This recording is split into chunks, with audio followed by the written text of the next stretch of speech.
آدمی حضرت سلیمان علیہ السلام کے پاس گیا اور بولا، یا نبی اللہ علیہ السلام، میرے پاس ڈھیر سارے جانور، گائیں، بھیڑ، بکری، گھوڑے، بیل، بھینس اور مرغیاں وغیرہ ہیں جن کی مجھے دیکھ بھال کرنی پڑتی ہے، لیکن چونکہ میں ان کی زبان نہیں جانتا تو مجھے معلوم نہیں پڑتا کہ کس جانور کو کس وقت کس چیز کی ضرورت ہے۔ آپ علیہ السلام اگر میرے اوپر خاص عنایت کریں تو مجھے اللہ کے حکم سے ان جانوروں کی زبانوں کو سمجھنے کی طاقت بخشوا دیں۔ پہلے تو حضرت سلیمان علیہ السلام نے اسے منع کیا، لیکن اس کے بے حد اصرار پر آپ علیہ السلام نے اسے یہ کہتے ہوئے وہ علم عطا کیا کہ تم ایک دن بہت پچھتاؤ گے۔ ایک دن سردیوں کی صبح وہ آدمی ڈیرے پر کھانا کھا رہا تھا اور سامنے کتا اور مرغی کھڑے تھے۔ مالک ایک روٹی کا نوالا خود کھاتا اور ایک مرغی کو ڈال دیتا۔ یہ منظر کتا بڑی دیر سے دیکھ رہا تھا۔ آخر تنگ آ کر اس نے مرغی سے کہا، دیکھو مالک کتنا کنجوس ہے، خود کھا رہا ہے، تجھے کھلا رہا ہے، لیکن مجھے کچھ نہیں دے رہا، میں نے صبح سے کچھ نہیں کھایا۔ اس پر مرغی نے اسے کہا، دیکھو کل مالک کا ایک بیل مر جائے گا تو اس کا سارا گوشت تم نے ہی کھانا ہے، پریشان مت ہو۔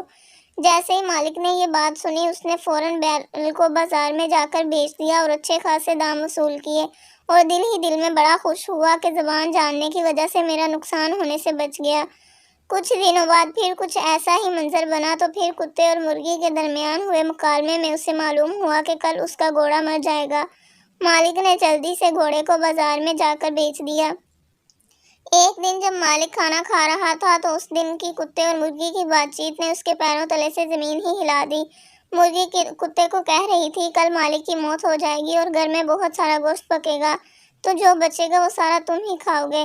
اب مالک کے ہوش اڑ گئے کہ جب تک تو جانوروں کی موت کی خبر سنتا رہا تو فوراً جا کر بیچ دیتا تھا، اب وہ اپنے آپ کو کہاں بیچے۔ اسی پریشانی میں حضرت سلیمان علیہ السلام کے پاس گیا اور بولا، یا نبی اللہ علیہ السلام، میرے ساتھ یہ ماجرا ہو گیا ہے، اب آپ ہی بتائیے کہ میں کیا کروں۔ آپ علیہ السلام نے فرمایا کہ میں نے تجھے کہا تھا نا کہ ایک دن تم ضرور پچھتاؤ گے۔ اگر تم ان جانوروں کی موت کا نقصان برداشت کر لیتے تو وہ تمہارے لیے صدقہ بن جاتے اور تمہاری موت کچھ عرصہ تک ٹل جاتی، لیکن تم نے ایسا نہیں کیا۔